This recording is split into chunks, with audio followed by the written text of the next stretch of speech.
ကြော်ကြော်နီလေးကိုဝေမျှပေးခြင်းပါတယ်ခင်ဗျာဆိုင်မှာဝယ်စားတဲ့အရာတာလုံးမျိုးအိမ်မော်လက်တကူကြော်စားလို့ရတဲ့နီလေးမို့လို့ကြော်နီလေးကိုကျွန်တော်နဲ့အတူလက်ကြည့်ကြအောင်ပါခင်ဗျာ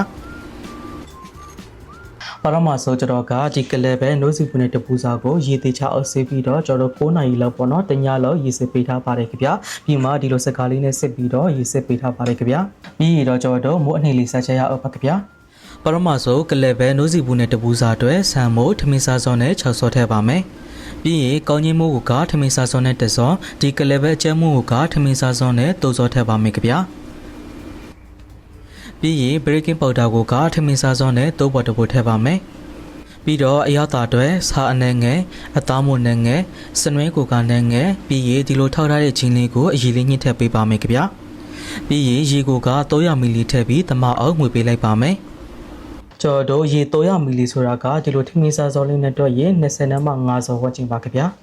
ကျော်တို့မိုးအနှင်းဖြော်တဲ့အခါမှာတကူတီထားရမှာကကောင်းကြီးမှုမများစေဘူးပါခင်ဗျာကောင်းကြီးမှုများသွားရင်လေကျော်တို့မိုးကမကြော့ပဲနဲ့ပြတ်တွဲကြီးဖြစ်နေတတ်ပါတယ်ခင်ဗျာဒါကြောင့်ကျော်တို့ကမိုးကောင်းကြီးမှုကိုထမင်းစားစောနဲ့1စောပဲတုတ်ထားပါတယ်ခင်ဗျာ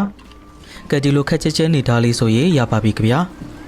ကျော်တို့မိုးအနှင်းလေးပေါ့ပွားလေးဆိုရင်မိုးသားလေးကလည်းကြော့လေးနဲ့ပူစားကောက်တာမို့ကျော်တို့ဆော်တာလေးလည်းထည့်ထားဆိုတော့လေမိုးလေးပွားလာအောင်မိနစ်30လောက်နှစ်ထားပေးပါမယ်ခင်ဗျာ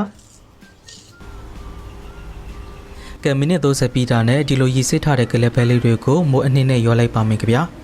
ဒီလိုပဲနဲ့မိုးအနှင်းကိုလေကြော်ခါနီးမှရောပေးတာကပဲကိုကြော်တဲ့အခါမှာပဲကပြုတ်မသွားပဲနဲ့ကြော့လေးနဲ့ပူစားကောက်စီပါတယ်ခင်ဗျာကဲဒါဆိုရင်တော့ပဲကက်ကြော်လေးကိုစားကြော်လို့ရပါပြီခင်ဗျာပါရမဆိုအိုရဲကိုစီမင်းများလေးထည့်လိုက်ပါမယ်စီပူလာတာနဲ့ပဲအနှိပ်ရီလေးကိုထည့်လိုက်ပါမယ်ခင်ဗျာကဲဒီလိုပွားတက်လာပြီဆိုရင်ဘေးနာလေးတွေတည်သက်အောင်ဒီလိုစောလေးနဲ့ညီပေးပါမယ်ပြီးရင်အထက်အုပ်လှန်ပြီးလိုဝါကြော့လာတဲ့အထိမီးအလဲလက်လေးနဲ့9မိနစ်လောက်ကြော်ပေးရပါမယ်ခင်ဗျာ